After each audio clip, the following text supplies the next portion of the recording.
Assalamu alaikum, Abin. How are you? Alhamdulillah, I'm good. How are you? Yeah. Can you tell us what you're doing today? What is the demonstration here? Yeah, sure. So this whole thing is called a laparoscopy.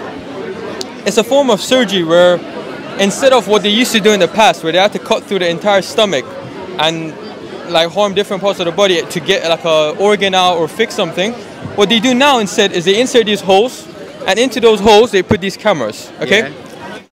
So in terms of diseases, for example, if there's a cancer of the esophagus, the doctors would use this to kind of treat it. They will cut through the esophagus and then attach the rest of it to the stomach.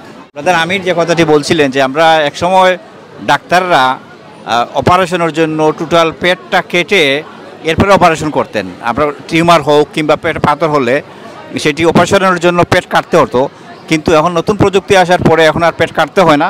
যেটা করতে হয় যে দুটি whole করে বা একটি whole করে এই মেশিনের সাহায্যে আপনারা যে ক্যামেরা দেখতে পাচ্ছেন যে ভিতরে যে স্টোন বা সামথিং, সো এই মেশিনের সাহায্যে মানে ক্যামেরার সাহায্যে এটার সাহায্যে সেটা বের করে নিয়ে আসতে পারেন। এটা তিনি এখানে ডেমনস্ট্রেশন করেছেন এবং আজকে এখানে ইয়াং জেনারেশন ছোটো বড় অনেকেই এসেছেন এবং সেটি প্র্যাকটিক্যালি তারা দেখছেন এবং তারা সেটি নিজে ট্রাই করছেন যে কীভাবে অপারেশন করা হয়।